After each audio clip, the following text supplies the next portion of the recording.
Graça e paz. Opa, pode baixar um pouquinho aí.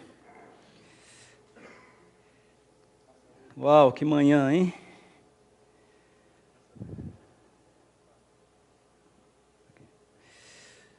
Antes de abrir a palavra com vocês, eu queria ler a Lily, que é aquela senhora que apareceu ali no vídeo do Wesley com a filha dela, mandou um WhatsApp, né, pra gente. Antigamente mandava carta, né? Agora a turma manda dizendo assim: é o começo, né? Jesus lhes disse: eu sou a ressurreição e a vida, aquele que crê em mim, ainda que morra, viverá. João 11:25, NVI. Sabemos que Deus age em todas as coisas para o bem daqueles que o amam, dos que foram chamados os seus propósitos. Romanos 8:29. Querida família de Cristo, no Brasil. E meu nome é em inglês. Está dando tudo. E meu nome em inglês é Lily. Sou chinesa.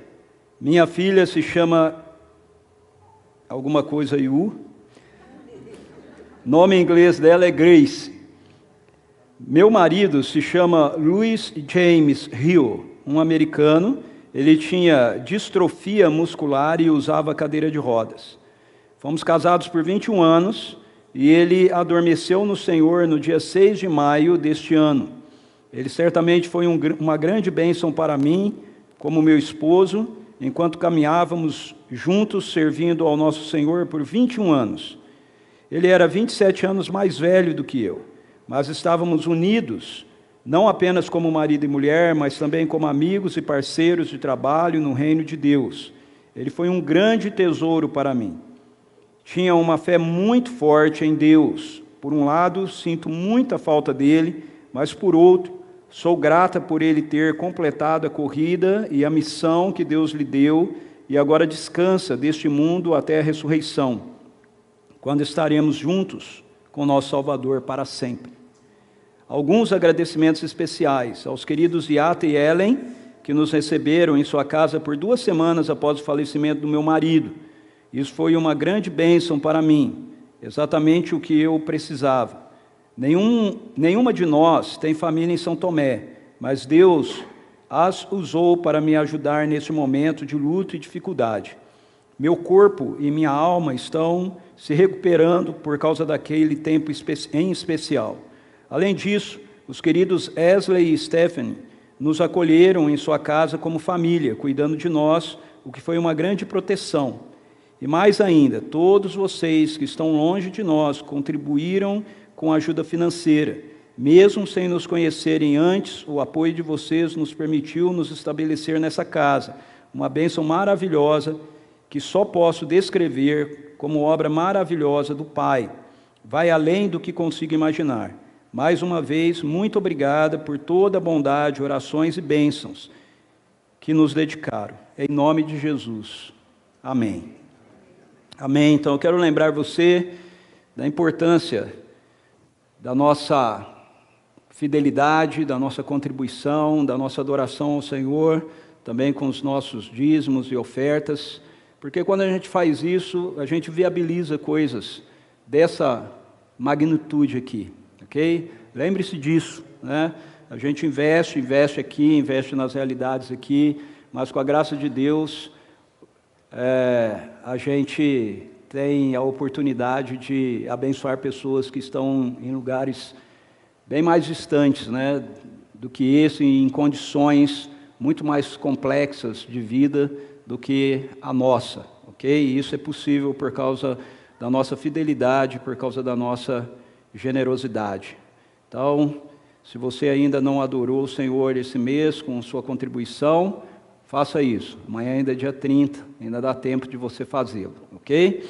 Eu quero convidar você a abrir sua Bíblia comigo ou ligá-la em Malaquias capítulo 3. Se você ligar a sua Bíblia, eu quero incentivar você a deixá-la no modo avião, para você não ser interrompido por aquelas mensagenzinhas que vão chegando e pode distrair você, ok?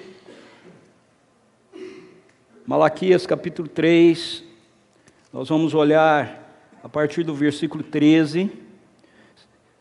Se você está com a sua Bíblia física, Malaquias é o último livro do Antigo Testamento, tá bom? Então, se você abrir a Bíblia no Novo Testamento, basta você pegar a esquerda e reto que você chega em Malaquias.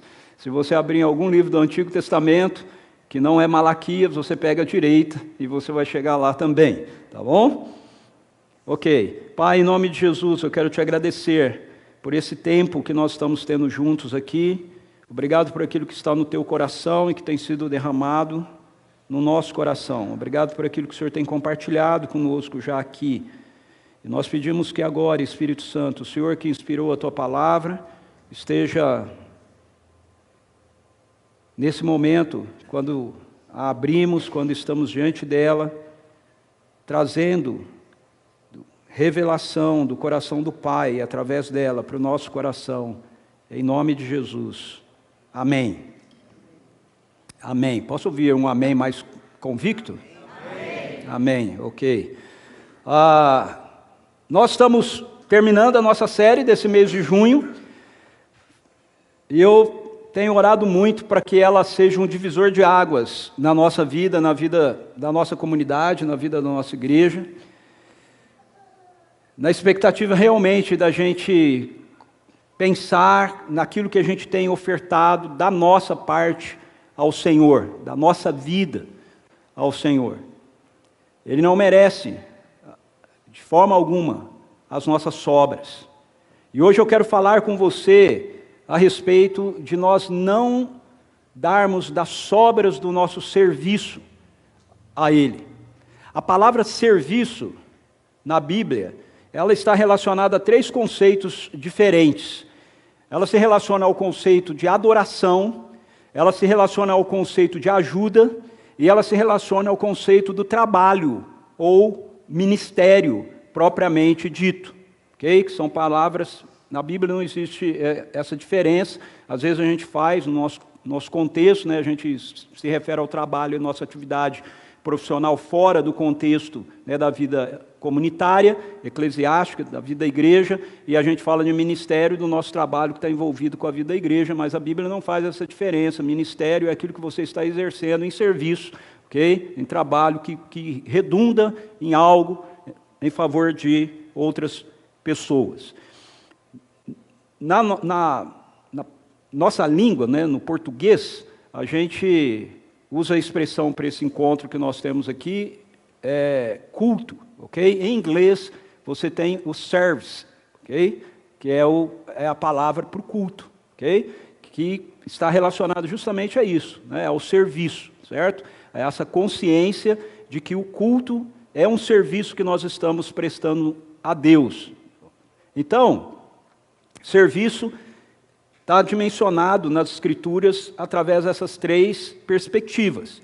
Se nós olharmos para isso assim, então nós podemos pensar, quando nós falamos em serviço, da seguinte forma: o serviço tem a ver com nós servirmos a Deus, o serviço tem a ver com nós servirmos aos outros, a ajuda, e o serviço tem a ver com nós servirmos uns aos outros, ok? Aquilo que você faz por alguém e aquilo que você recebe de alguém. Quando a Bíblia fala sobre servir a Deus, ela relaciona isso, e relacionando isso ao culto, ela está falando desse momento que nós fizemos aqui comunitariamente, ou daquele momento que a gente tem pessoalmente, individualmente, na nossa casa. Quando ela fala a respeito de servirmos aos outros, ela está se referindo ao socorro que nós damos a alguém. Uma pessoa necessitada, uma pessoa que está precisando de ajuda, auxílio, seja material, financeiro, de conselho, oração, ok? Está relacionado a essa perspectiva. Geralmente, uma palavra que você tem lá nas Escrituras para isso é diaconia, ok? E quando a Bíblia ela se refere a servir um ao outro, ela está falando a respeito, principalmente nas Escrituras, desse contexto da igreja, onde nós estamos, através dos nossos dons, dos nossos talentos, na nossa vida, abençoando a vida de um irmão, e o irmão está abençoando a nossa vida também, e como igreja juntos nós estamos, de alguma forma, estendendo isso através do nosso dia a dia, em testemunho, no ambiente do nosso trabalho, da nossa casa, dos nossos parentes, da vizinhança e etc. Jesus, ele diz para a gente que ninguém pode servir a dois senhores. Ninguém pode servir a dois senhores. Ele diz, pois odiará um e amará o outro, ou se dedicará a um e desprezará o outro. Vocês não podem servir a Deus e as riquezas. Mas veja, se o conceito de serviço na Bíblia, ela passa por essas três dimensões, que eu acabei de citar aqui, como é que nós não podemos servir a dois senhores? Como é que a gente não pode servir a dois senhores? Se ela passa por dimensões diferentes. Obviamente, isso não se refere ao que nós estamos fazendo, mas isso se refere à dimensão da nossa motivação. Ou seja, com o nosso serviço, nós servimos a Deus, servimos as pessoas que estão lá fora, servimos uns aos outros, mas o ponto que Jesus está colocando aqui, quando ele fala sobre nós não podermos servir a dois senhores, é o motivo que nos leva a servir. O que nos motiva, a servir? O que me leva a fazer aquilo que eu faço? Eu posso ser motivado por mamon. Eu posso ser motivado pela ganância. Ou eu posso ser motivado pelo meu amor a Deus. É interessante que às vezes a gente fala sobre, vamos usar como exemplo o contexto da adoração, o contexto da adoração comunitária, do culto comunitário. Às vezes nós falamos, no trabalho a gente tem pontualidade, a gente tem que chegar na hora, a gente tem que ficar até o final do expediente, né, e etc., porque, afinal de contas, a gente ganha para isso. Mas a gente não percebe que quando a gente diz isso, no que diz respeito a justificar nós não termos essa mesma dinâmica no contexto do serviço a Deus, em adoração, nós estamos dizendo, então, que mamon, o dinheiro, vale para nós mais do que Deus. Faz sentido? Faz sentido? Se eu faço as coisas dentro do meu contexto de trabalho, por causa de mamon, porque eu recebo para aquilo, ok? Isso significa então que mamon tem mais valor para mim do que a Deus. Então, o fato é, eu faço o que eu faço, porque eu amo o Senhor. Não importa se é o culto, e não importa se é o trabalho, ok? Não é por causa que você recebe, pelo menos não deveria ser, não é por causa do que você recebe, não é por causa do dinheiro que você precisa ter o compromisso que você tem com relação à sua rotina de trabalho. E também não é por causa do dinheiro, e isso é mais claro com relação aqui, porque ninguém ganha para vir aqui, né? Que nós deveríamos ser a motivação para fazer as coisas que nós fazemos aqui, ou que nós servimos aqui. Isso nas Escrituras é mais fácil ser compreendido, porque no nosso contexto hoje a gente recebe para fazer as coisas que a gente faz, mas no contexto em que as Escrituras é escrita, muitas pessoas que serviam porque eram escravas, elas não recebiam nada. Elas faziam isso por causa do seu Senhor.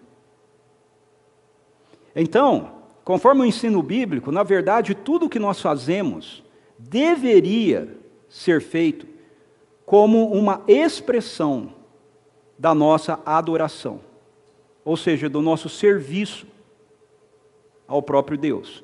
O apóstolo Paulo, agora sim, diz em 1 Coríntios 10, 31, assim, quer vocês comam, quer bebam, quer façam qualquer outra coisa, façam tudo para a glória de Deus. Não só vocês cantem, não só vocês orem, não só vocês leiam a Bíblia, mas quer vocês comam, quer vocês bebam, quer você treine, okay? Quer você namore, quer você gaste um tempo com o seu lazer, seja lá o que você for fazer, você deve fazer dentro da mesma dimensão daquilo que nós estamos fazendo aqui, essa manhã. Como uma expressão de adoração ao Senhor, de serviço ao Senhor. Então, o texto de Malaquias, ele termina com uma sessão onde Deus, ele contesta o povo de Israel, porque eles estão dando a Ele as sobras do seu serviço. Olha só, Malaquias capítulo 3, versículo 13 e 14 diz: vocês têm dito palavras duras contra mim, diz o Senhor. Ainda assim perguntam: o que temos falado contra ti? Vocês dizem: é inútil servir a Deus. É inútil servir a Deus. O que ganhamos quando obedecemos aos seus preceitos e ficamos nos lamentando diante do Senhor dos Exércitos? O que ganhamos quando, num domingo de manhã, a gente vem para um lugar como esse, ou à noite? O que ganhamos quando, durante a semana, vamos a um grupo de conexão? O que ganhamos quando a gente vem participar de uma sala de oração? O que ganhamos? Ou seja, qual é a dimensão daquilo que vem para nós? Israel está com a sua mente voltada, mais uma vez, para essa perspectiva daquilo que eles esperavam receber da parte de Deus, e não daquilo que eles deveriam ofertar a Deus. Como é que nós podemos perceber se nós estamos dando o resto do nosso serviço a Deus? Eu quero destacar 2 pontos dentro dessa perspectiva para a gente, olhando para o texto. Primeiro, é quando o que nós desejamos tem a ver com o recebermos a recompensa pelo que nós fazemos. Quando nós fazemos qualquer coisa, veja, por favor, eu quero que você entenda, eu não estou falando apenas de nós nos reunirmos para adorar, ok? Por sinal, muita gente hoje não reuniu, né, para adorar, não sei onde estão, às vezes viajando, às vezes em casa, né? Estou falando nós aqui, né? Talvez alguns vão vir à noite, não sei, eu estou sentindo bastante cadeiras vazias hoje aqui. Veja, mas você veio. Quando você vem, quando nós estamos aqui, quando nós vamos orar, quando você vai gastar um tempo na sua casa sozinho, não sei onde você faz isso, no seu quarto, no seu escritório, seja onde for, quando você vai gastar esse tempo na presença de Deus, o que é que vem na sua mente? No que é que você está focado? No que você está esperando? Verso 14, vocês dizem, é inútil servir a Deus. Por que é inútil servir a Deus? A nação de Israel estava dizendo isso. Eles estavam dizendo isso porque eles estavam olhando o resultado daquilo que eles estavam fazendo. O que ganhamos quando obedecemos a Deus? O que ganhamos quando nós obedecemos os seus preceitos, a sua palavra? O que nós ganhamos quando nós ficamos lamentando ao Senhor, ou cantando a Ele, ou orando? O que é que nós ganhamos? O povo de Israel não estava servindo a Deus de coração. Eles faziam aquilo por obrigação. E quando nós fazemos algo por obrigação, é só uma questão de tempo para a gente começar a olhar e falar assim, cara, não sei por que eu estou fazendo isso. Eu não estou ganhando nada com isso. Eles não estavam fazendo as coisas com vistas à glória de Deus, quer comais, quer bebais, faça qualquer outra coisa, faça para a glória de Deus. Eles não estavam fazendo assim. Eles estavam fazendo motivados pelo resultado que eles esperavam receber em relação ao que eles estavam fazendo. Poxa, nós estamos orando, mas as coisas não mudam na nossa vida. Nós vamos na igreja, mas as coisas não mudam na nossa vida. Nós estamos adorando, mas as coisas continuam iguais no meu casamento. Eu estou fazendo isso, mas a vida do meu filho continua da mesma forma. Quando o nosso serviço não é fruto do nosso amor ao Senhor, mas ele é resultado do mero interesse que nós temos nas suas bênçãos, o que queremos é saber qual é o mínimo que nós precisamos fazer para Deus? Qual é o mínimo que nós precisamos fazer que vai garantir para a gente a bênção?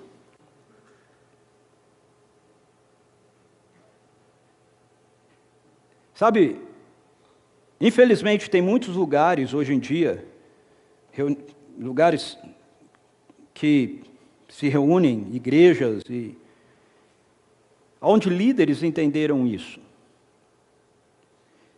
E por saberem isso, o que eles fazem é criar um sistema de manipulação para fazer com que as pessoas continuem. Então, vem aquela ideia, você precisa de 21 semanas, de uma campanha de 21 semanas, para você receber a bênção para o seu casamento. Aí você sai daquele negócio, você precisa agora de um jejum de 40 dias, para que os seus negócios vão para frente. Sabe? E as pessoas vêm. Por que esses líderes fazem essas coisas assim? É uma pergunta. E a outra é, por que as pessoas vêm? Veja, os dois estão sendo motivados pela mesma coisa. Um descobriu que se eu fizer isso assim, eu faço com que as pessoas venham.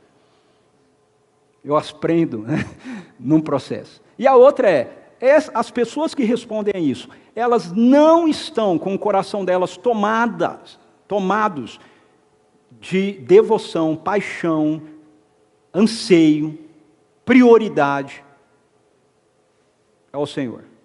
O que elas estão em busca é o mínimo denominador comum.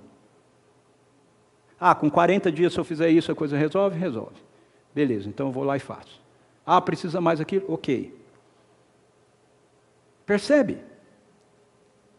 E há algumas questões que são mais sutis para a gente. Por exemplo, às vezes eu ouço as pessoas vêm em mim e me perguntam, se eu fizer tal coisa assim, isso é pecado?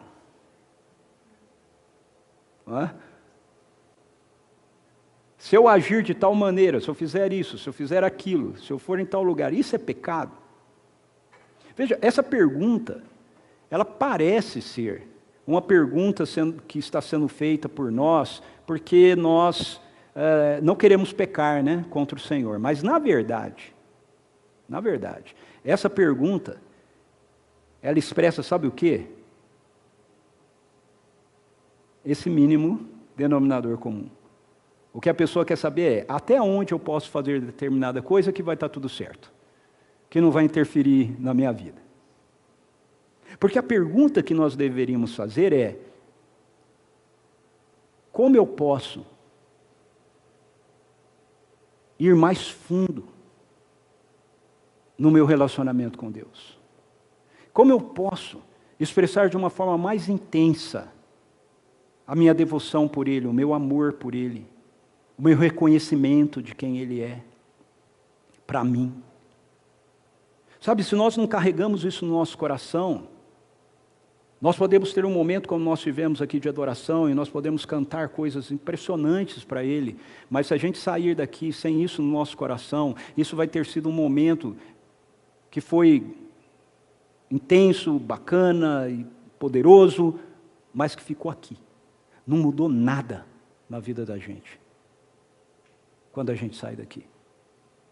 A verdadeira transformação, ela vem por essa perspectiva de que o meu coração, anseia glorificar a Deus em tudo que eu realizo, em tudo que eu faço, em todo o meu serviço. A proposta da espiritualidade bíblica é: ame o Senhor. Então a nossa pergunta deveria ser: o que eu posso fazer para amar mais o Senhor? Se essa é a perspectiva, pergunto para Jesus, qual é o maior mandamento? Ele diz, o maior mandamento é esse: ouça, ó Israel, ame o Senhor seu Deus de todo o teu coração, toda a tua força, todo o teu entendimento. Se esse é o maior mandamento, então a nossa pergunta não deveria ser, fazer isso é pecado? A minha pergunta deveria ser, como eu faço para amar a Deus de forma mais intensa? Essa tem que ser a minha pergunta. Essa precisa ser nosso anseio. Porque essa é a proposta. Como eu faço para expressar isso no meu ambiente de trabalho, quando eu estou junto adorando, como nós acabamos de fazer aqui, mas também no meu ambiente de trabalho, na minha casa, na criação dos meus filhos, e etc. Muitas vezes, o que nós perguntamos é, infelizmente, como Israel, mas o que eu ganho com isso? A recompensa pode ser que queiramos ser elogiados, pode ser que queiramos ser reconhecidos, queiramos ser aplaudidos, queiramos nos sentir bem, queiramos ser promovidos. queremos ver Deus nos tirar de uma determinada situação. Ontem eu assisti com meu filho, o Yuri, 5 episódios do The Chosen, o novo. Aí terminou, eu falei para ele, vamos assistir amanhã de novo? Ele falou, mas os mesmos? Eu falei, os mesmos. Sabe, tem eles têm uma parte, eles estão celebrando a Páscoa, né? E eles começam a dizer as coisas que Deus fez. É muito, muito interessante isso. Eu confesso que eu não conhecia isso dentro da cultura judaica, e achei muito interessante. Eles, assim, eles fazem frases, tipo, se o Senhor tivesse nos tirado do Egito, e não tivesse mandado as pragas contra os egípcios, seria suficiente. E eles vão falando coisas assim, e sempre terminam com essa expressão, seria suficiente. Se o Senhor te desse da presença dEle, do amor dEle, e não tirasse você da situação em que você se encontra, você diria, seria suficiente? Entende? Esse é o ponto. Esse é o ponto. Jesus diz que se é isso que nós estamos buscando, nós estamos servindo restos ao Deus Santo. Se o que nós estamos buscando é meramente a bênção, se nós estamos buscando é meramente o resultado, se nós estamos buscando, seja ele qual for, ok? Veja, por favor, entenda, eu não estou dizendo que Deus não tenha prazer no coração dele de nos abençoar. Ele tem, e ele faz isso. Mas eu estou dizendo que o nosso alvo não pode ser esse. Seja a dimensão que for. Jesus diz que se nós vivemos em busca dessa realidade, alguém mexe ali para mim que travou.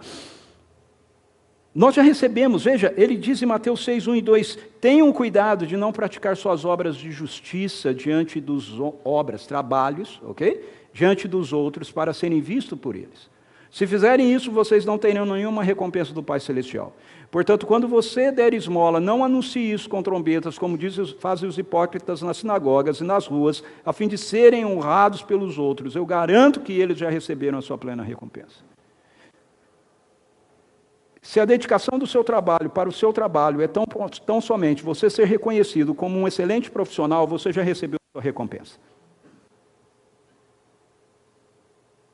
Se a dedicação que você dá ao seu trabalho é tão somente para que você receba, tenha a garantia de que você não vai ser mandado embora e você receba o seu salário no final do mês, você já recebeu a sua recompensa. Veja, nós fazemos essas coisas porque o que nós desejamos é que Deus seja glorificado pelo nosso trabalho.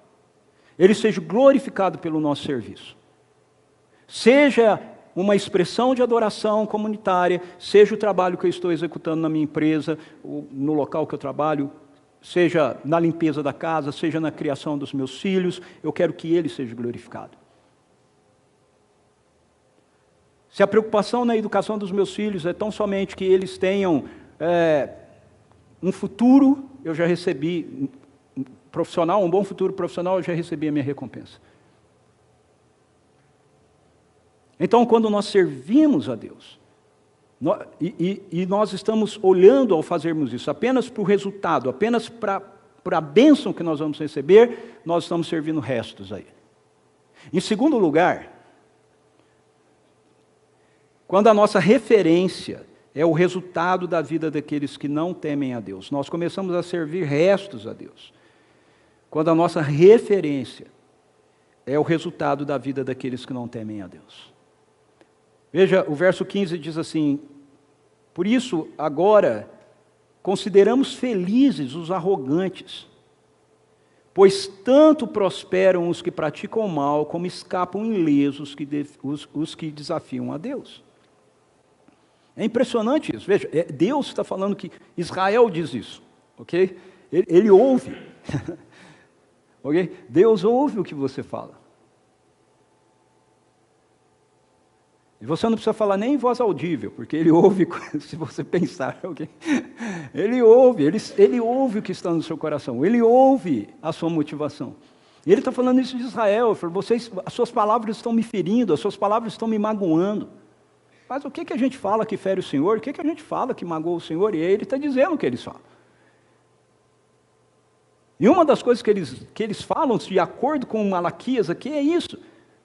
Por isso consideramos felizes os arrogantes. Consideramos felizes os arrogantes. Agora isso é muito interessante, sabe por quê? Porque a Bíblia diz que Deus resiste aos arrogantes. A Bíblia diz que Deus resiste ao soberbo. Você sabia disso? A única realidade que exerce resistência à graça de Deus é a arrogância espiritual. A graça de Deus, ela é irresistível da parte de Deus para nós. Mas Ele pode nos resistir em relação à graça dele. E quando Ele resiste? Diz Tiago, citando Provérbios 3:34, no capítulo 4, versículo 6, Tiago diz assim: mas Ele nos concede graça maior. Por isso diz a Escritura, Deus se opõe aos orgulhosos, mas concede graça aos humildes. O que significa Deus se opor aos orgulhosos? Significa que Ele não libera a graça dEle para os orgulhosos. Ele não libera a graça dEle para os soberbos. Então não é que nós temos um poder para resistir à graça de Deus, mas é que a atitude de soberba e arrogância da nossa parte faz com que Ele barre a graça dEle para com a nossa vida. Agora o povo de Israel está nessa loucura, admirando os soberbos. Nós damos a sobra do nosso serviço a Deus. Então, quando nós começamos a achar que o estilo de vida daqueles que estão ao nosso redor e que não temem ao Senhor é mais prazeroso, é mais vantajoso do que aquilo que o Senhor nos diz na sua palavra, do que a direção que Ele nos dá através do livro. Assim, não é que nós deixamos de servir ao Senhor, mas é que nós começamos a pensar que o mínimo que nós fazemos é suficiente.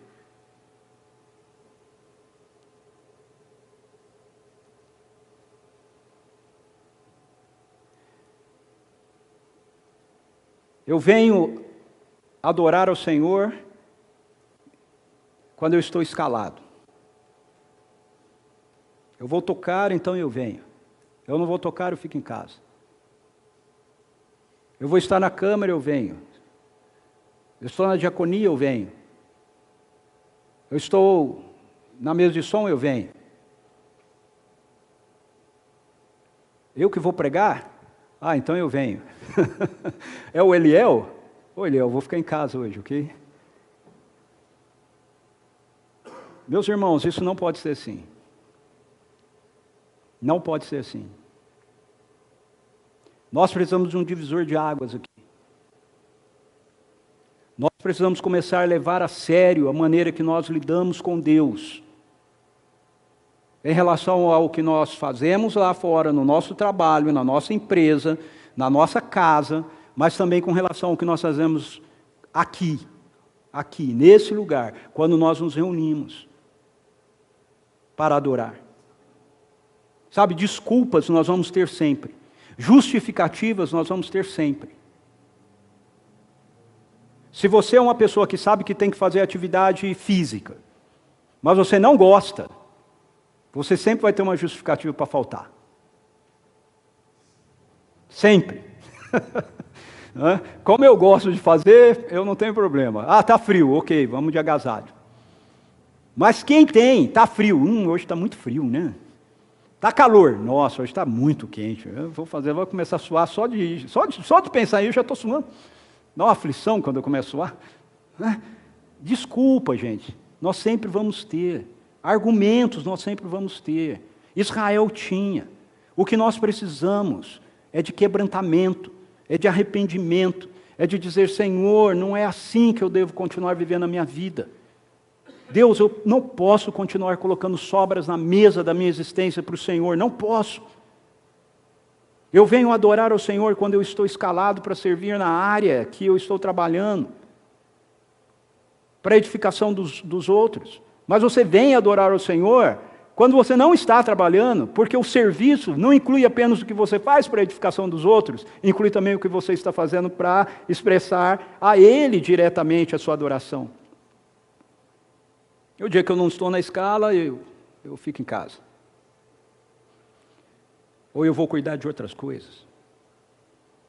Você percebe? Essa é a questão. Adorar ao Senhor deveria ser o nosso maior interesse. A gente deveria acordar na segunda-feira e dizer, uau, eu vou trabalhar, glória a Deus. Por quê? Porque você vai glorificar o Senhor com o seu trabalho. Entende? Muitas pessoas olham a segunda-feira como o pior dia que tem, e a sexta-feira como o melhor dia que tem, porque a sexta-feira é o dia do happy hour. E a segunda-feira você está começando a semana de trabalho, né? Então a pessoa, segunda-feira é terrível. Não, para nós, seguidores de Jesus, cristãos, segunda-feira deveria ser maravilhoso, porque você veio aqui, você adorou o Senhor, você o serviu, e você diz, uau, agora aquilo que eu vivi ali, naquele momento de adoração, em comunhão com meus irmãos, eu vou levar comigo durante toda a semana, para expressar no meu trabalho, para as pessoas que estão ao meu redor. Agora, quando a adoração ela se transforma em um rito religioso, e esse era o problema de Israel lá na época de Malaquias, ela não tem apelo nem apego ao nosso coração. Então nós fazemos o mínimo, como se nós estivéssemos fazendo o máximo. Lembre-se que o serviço que nós damos a Deus não está circunscrito ao que nós fazemos aqui, em termos de nossas atividades comunitárias.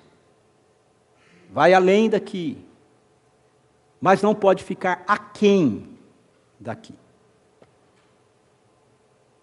Aquilo que nós fazemos no que nós chamamos de domingo, o dia do Senhor, em adoração a Ele, deveria influenciar o restante da nossa semana, ok?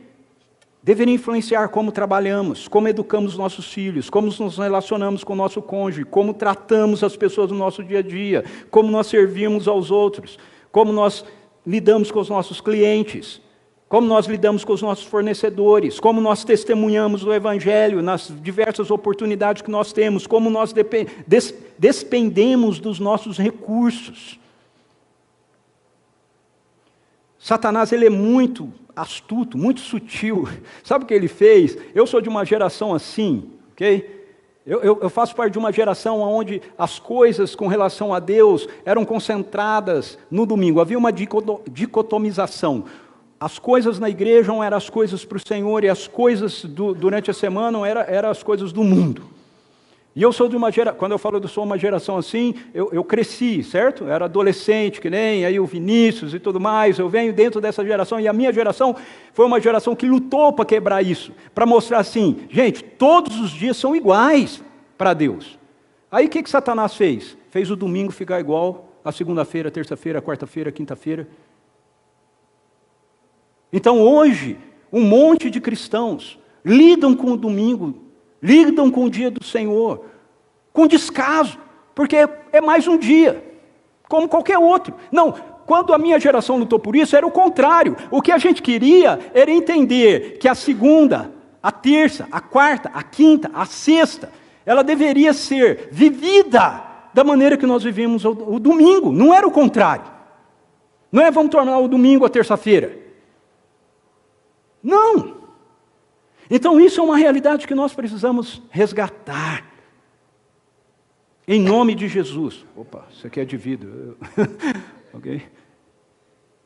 Bom, eu quero terminar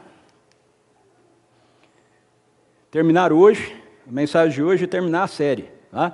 Precisa mexer de novo aí, gente. Não sei o que está acontecendo aqui. O livro de Malaquias, ele é um livro confrontador, mas ele termina de uma forma maravilhosa. Ele termina de uma forma maravilhosa. Por quê? Porque ele termina falando daqueles que não dão as obras. Ele termina falando dos que não dão as obras. Olha que lindo isso. Depois, aqueles que temiam o Senhor conversavam uns com os outros. E o Senhor os ouviu com atenção.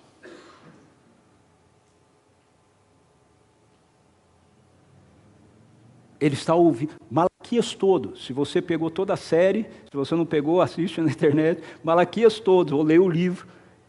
Sempre diz isso. O Senhor está em uma contenda com o povo. Vocês dizem isso, vocês dizem isso, vocês dizem isso. Ou seja, o Senhor escuta. Mas o Senhor que escuta aqueles que estão entregando as obras, é o Senhor também que escuta aqueles que não dão as obras. E Ele escuta com atenção. Se você está com uma Bíblia física e costuma grifar aí, você deveria grifar essa frase. O Senhor os ouviu com atenção. Ele disse para os serafins: silenciem-se. Ele disse para os querubins: calem-se. Eu quero ouvir a conversa que o Eliel está tendo com o Gabriel.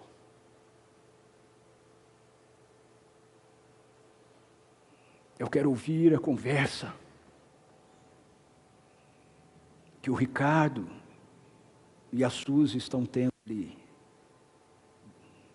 antes deles dormirem. Eu quero ouvir a conversa. Porque essas pessoas não me dão sobras. Eu quero ouvir a conversa desse povo que se reúne naquele lugar que eles chamam de CPV. Eu quero ouvir a conversa deles. Eu quero prestar atenção. O Senhor ouve com atenção. E faz mais. Ele toma nota. Ele anota num livro que está na sua presença. Foi escrito um livro como memorial na sua presença acerca daqueles que temiam o Senhor e honravam o seu nome. Há um livro sobre você, sobre mim, sobre nós, se nós o honramos, se nós não servimos restos ao Deus Santo. Ele tem lá escrito.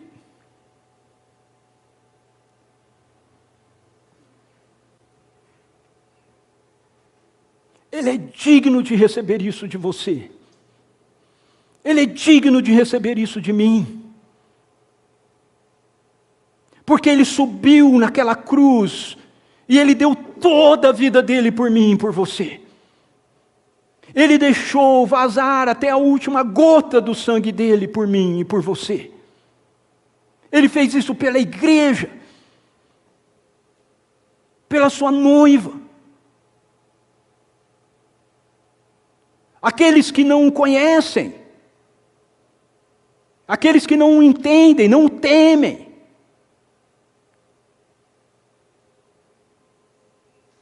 Não tem como oferecer para ele nada. Mas nós temos.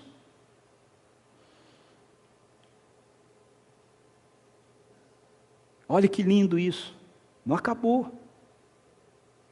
Sobre você, sobre aqueles que o temem, é dito: no dia em que eu agir, o Senhor que está falando, no dia em que eu agir, diz o Senhor dos Exércitos, eles serão o meu tesouro pessoal.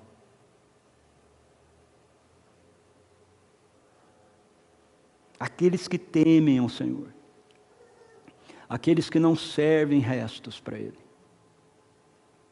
Ele tem como uma joia preciosa. Sabe como ele mostra isso no Antigo Testamento?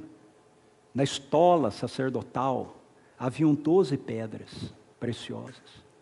Cada pedra representava uma tribo de Israel. O que ele está dizendo? Vocês são preciosos, vocês são como uma joia para mim.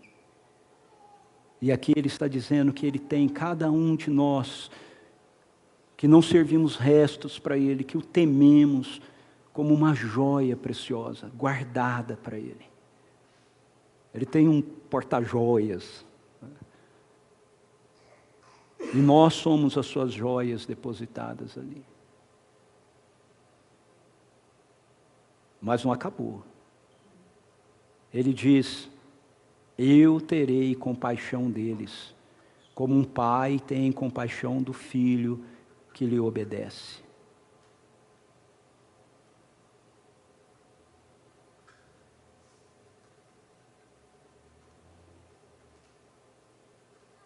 E o texto termina dizendo: então vocês verão novamente a diferença entre o justo e o ímpio, entre os que servem a Deus e os que não servem.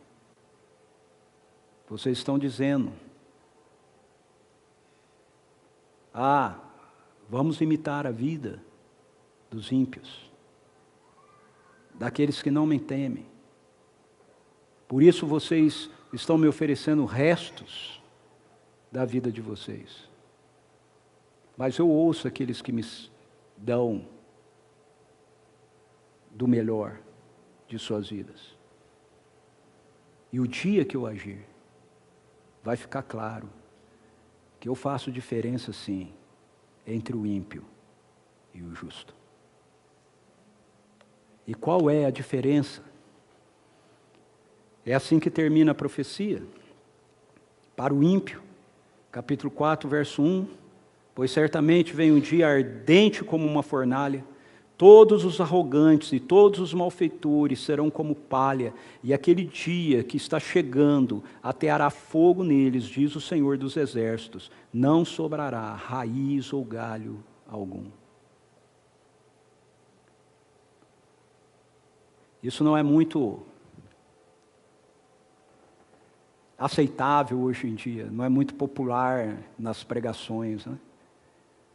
Mas há um dia de juízo.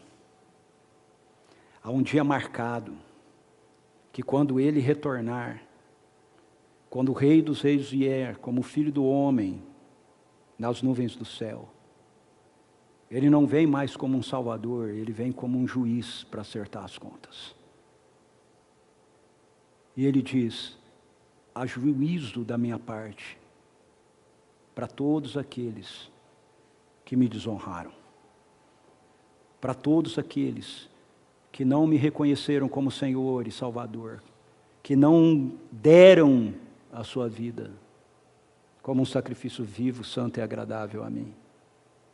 Há fogo.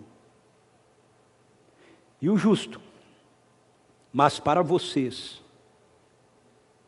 que reverenciam o meu nome, o sol da justiça se levantará, trazendo a cura em suas asas. E vocês sairão e saltarão como bezerros soltos do curral. Que imagem, né? Bezerrinho preso lá, e você solta ele no campo, ele sai pulando que nem... Ele está dizendo: vale a pena, porque quando o meu reino chegar na sua plenitude, nenhuma enfermidade mais existirá. Vocês serão plenamente livres e tomados completamente de alegria.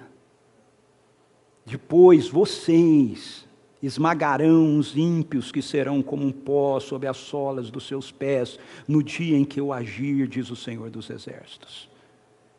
Se você sabe que isso é assim, então o que você tem que fazer? Lembre-se da minha palavra. Lembre-se, no caso deles, da lei de Moisés. No nosso caso, lembre-se das Escrituras. Lembre-se de que Jesus disse: os meus mandamentos não são pesados. Lembre-se que ele diz: aquele que me ama é aquele que obedece a minha palavra. Lembre-se disso. Lembre-se de guardar no seu coração a sua palavra. Lembre-se de viver de conformidade com aquilo que nos é revelado nesse livro aqui. Lembre-se disso. Lembre-se dos decretos e das ordenanças que lhe dei.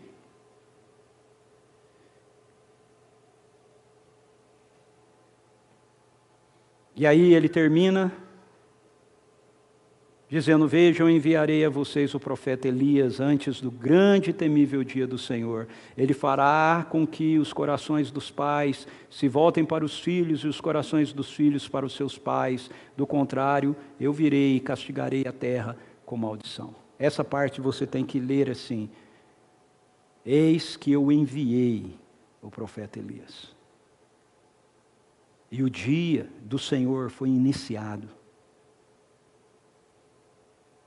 com a vinda do Cordeiro de Deus, que tira o pecado do mundo. E agora nós estamos vivendo esse período onde corações estão sendo convertidos. Corações de filhos estão se voltando novamente para o Pai.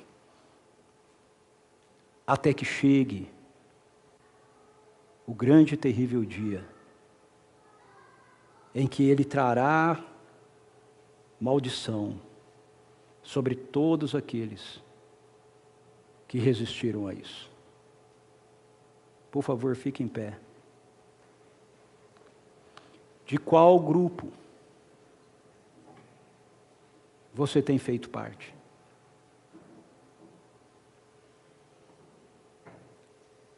Você que nos acompanha através da internet, de qual grupo você tem feito parte? Dos que dão as sobras? Dos que servem restos da sua devoção, da sua fidelidade, dos seus recursos, do seu serviço? Ou dos que são vistos por Ele como um memorial, porque foram alcançados pela justiça do Senhor e o temem de todo o seu coração? Mas como nós estamos nessa era, entre a primeira e a segunda vinda, essa era da graça, há uma outra pergunta que a gente pode fazer aqui. De qual grupo você quer fazer parte? Porque talvez a gente olhe e a gente pense: puxa vida, eu não estou bem nesse segundo grupo não. Hoje é tempo oportuno da salvação. Hoje é tempo oportuno de cura, a cura nas asas do Senhor. Essa manhã, para nós, restauração para o nosso coração. É uma manhã onde a gente pode terminar o nosso mês, a nossa série, dizendo: Senhor, eu quero restaurar esse negócio aqui na minha vida com o Senhor. Eu quero seguir como aqueles que dão o melhor, que não dão sobras para Ti. Senhor, eu tenho procurado fazer isso. Eu quero que o Senhor me dê graça para que eu continue fazendo. Talvez essa seja a sua oração essa manhã.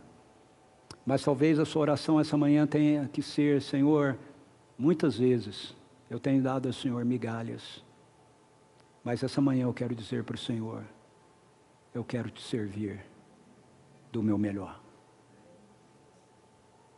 Eu quero terminar, preciso terminar, orando com você, orando junto com você.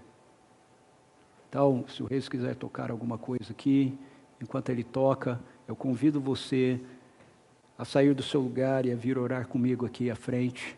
Eu estou aqui, eu estou dizendo para ele: Deus, eu não quero dar sobras para o Senhor, eu quero servir do melhor da minha vida, da minha casa, da minha força, da minha energia, do meu tempo, do meu anseio, em adoração a Ti, Senhor. E você?